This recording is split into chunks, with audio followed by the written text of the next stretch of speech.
credit that I talked about. Again, all of this is online. There's a form for the tax credit. It shows you how simple it is for a business to get that. This is, again, just some information about the studies that we talked about, the parts that the legislature played. Again, all the stars aligned in South Carolina for apprentices to grow. This is the WIA engagement. Again, just by year, you can see that our state board has made this a priority. Each year, they have put more money and more emphasis on apprenticeships. And then I want you to look at successes, and I'm going to just read you some figures really quickly because I know my time's about up. First of all, in year one, the number of active apprentices increased 25%. In year two, a 69% increase over the previous year, and that was with the 25% increase. In year three, a 56% increase.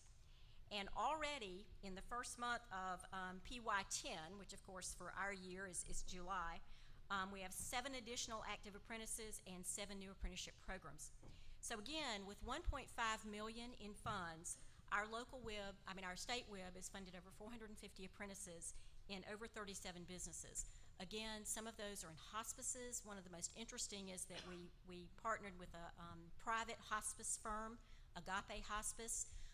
They actually went in conjunction with the technical college, built an online training program, and beamed that statewide. So they actually have over 70 apprentices in their program in 50 different locations across the state. And they are learning to be not only CNAs, but a step above that, they have specialty training in geriatrics and terminal care patients. So it's been a very successful ride. It's been exciting for us with the WIB to be a part of the growth, and we anticipate continued growth. I'll be glad to take any questions when it's time. Well, we're actually going to hold the questions until all 3 presenters have spoken, and then we'll open it up for Q&A. So thank you, Peggy. Sure. Laura always gets a little nervous before I present because she's never quite sure what I'm going to say. She prompts me, and sometimes I remember. How many of you have all the support you could possibly ask for apprenticeship in your state? Oh, so you're kind of like Texas. We weren't exactly the hotbed of apprenticeship. I remember going to Hot Springs, Arkansas to interview for a job once, and the lady who was the office manager, who had been there since she was 17 and at the time was far older than me, looked at me and said, "I hope I'm glad to meet you."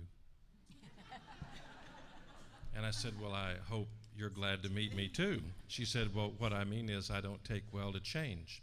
And I said, "That's unfortunate." And she gave me an odd look. And 6 weeks later, my first day on the job, she walked in that morning and simply said, "What did you mean?" And I said, "Good morning, Frankie Joe." And she said, "Good morning, what did you mean?" I said, "What are we talking about?" She said, "The day you interviewed, and I said, I hoped I'm glad to meet you, and you said you hope so too, and I said, I don't take well to change, and you said, that's unfortunate. What does that mean?" I said, "Have you fretted about that for 6 weeks?" "Yes." I said, "Well, Frankie, it just means it's unfortunate you can't take change well because it's inevitable. And I don't know how to be my predecessor. I'm 35, he was 65.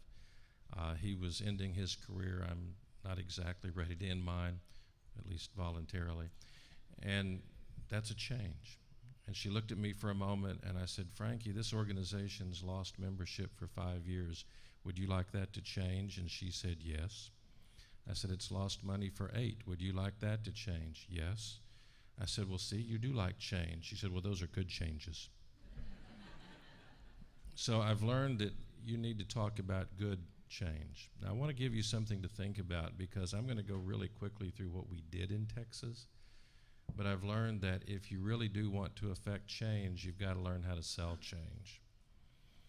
I remember going to a course once taught by Ed Kappas, then head of training for IBM Worldwide. He said at the start of his remarks, "I trust you will all in 3 days be inspired to go back and make change. And you will go back and convene your staff and say, this is how we're going to do it. And they will watch you and listen intently and say quietly to themselves, this too shall pass." Because they've learned if they resist you long enough, you'll let them go back to doing it their way.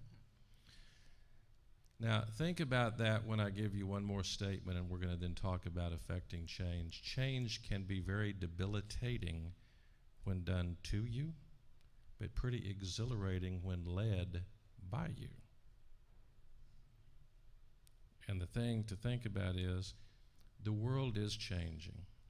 The General Motors plant in my city that once hired union workers to literally put bolts on fenders now still hires union workers, but they run highly sophisticated computers that manage highly sophisticated robotic assembly operations.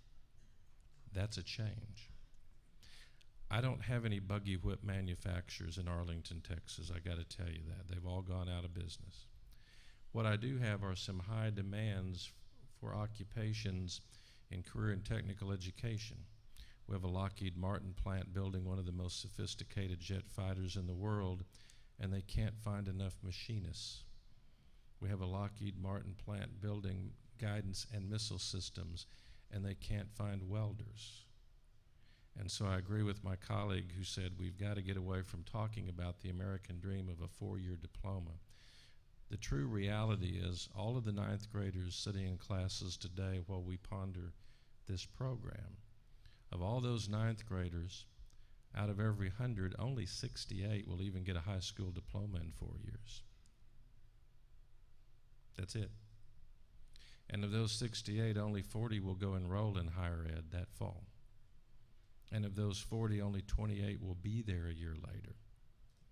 And of those 28, 18 will get a 2-year diploma 3 years later, or a 4-year diploma 6 years later.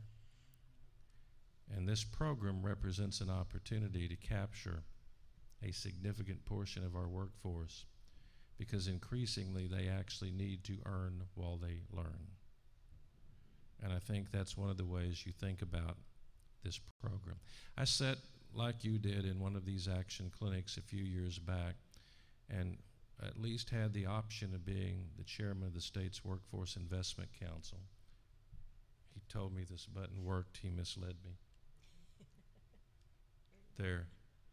And so I've already used up some of my 15 minutes, so that's an inaccurate slide. For about the next 6 minutes, we're going to rapidly talk about what we did. The bottom line is that the Texas Workforce Investment Council is our state registered WIB. The chairman and council members are appointed by the governor. It's a balanced group, including labor, education, business, and the private sector, that miscellaneous other group we now call stakeholders. Isn't that good? You never buy a used car anymore, you buy a pre-owned car.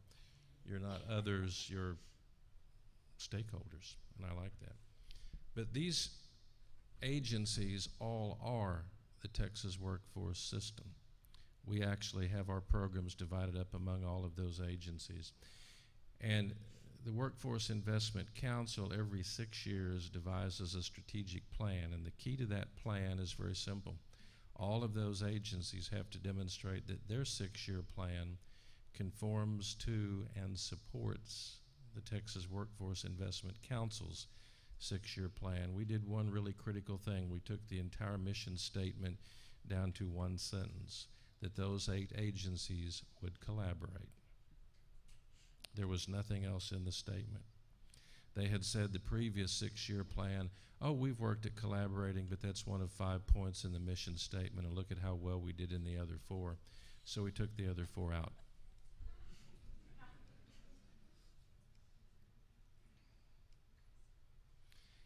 So you see where this fits in. There's a vision, mission, and goals, and what that really says now is that we'll have a superior workforce capable of meeting 21st century needs through collaboration of these agencies.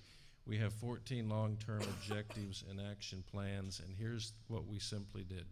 We went back and wrote this into the state's plan. And rather than assigning it to one of those agencies, we, the council, kept it for our own direct implementation. And so if you look at what we're doing, and now I've got to catch up with myself, this actually says by 2012, design, develop, and implement a pilot program to demonstrate the flexibility of the earn while you learn model of traditional registered apprenticeship programs, where appropriate, expand and replicate into new occupational areas.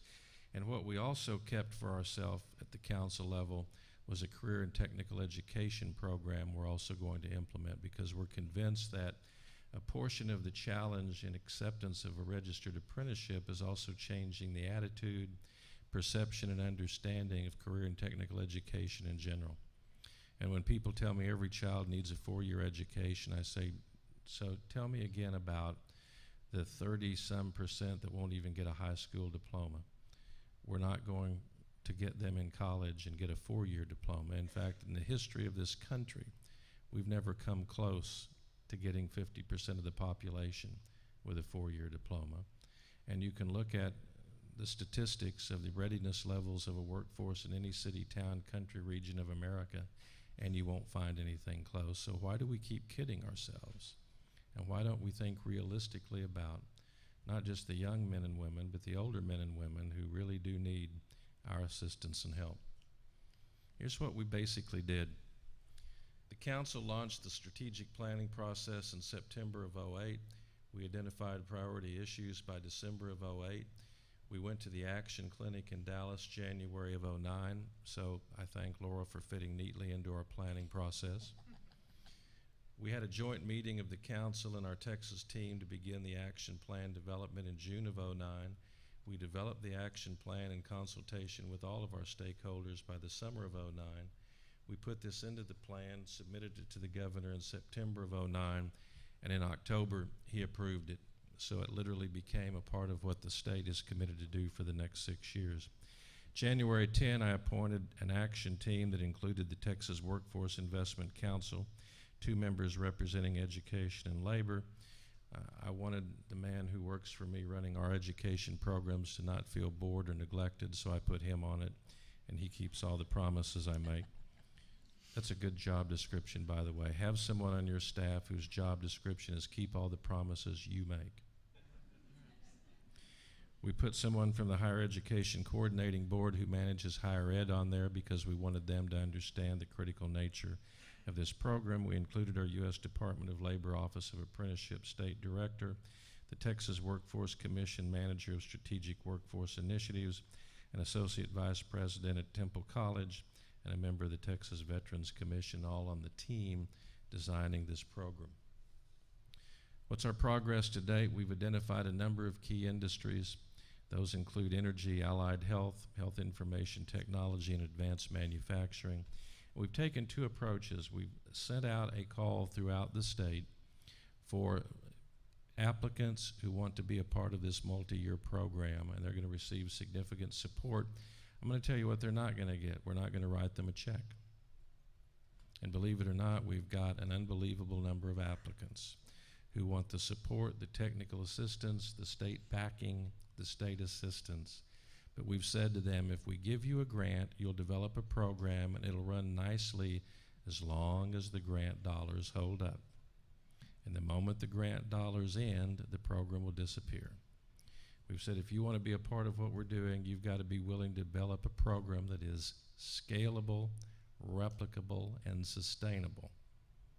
Meaning we're not looking at state dollars. We'll help you in every other way. We'll help you make contacts. We'll help you with industry. We'll help you with state policy. We're just not going to write checks to get you involved in the program. And we have a lot of applicants, and we've said we are looking for 2 kinds of people. Those who want to propose a pilot project. By that we mean a non-traditional occupation. And we'll help you all the way through getting it registered. And one, as an example, we actually have a health information technology program. We have a community health worker program that I believe Laura's just gotten approved by the Department of Labor as a new registered apprentice occupation, and that particularly is being helpful in some of our rural areas. But that gives you an example of what we're doing with them. We're actually helping them holding their hands through all the processes of getting approval for a new occupation. We're just not writing the check. So a pilot program in Texas, one we're working with, one we accept, and every applicant has to make a presentation to this committee and has to go through a fairly extensive review process to be selected into the program. These are not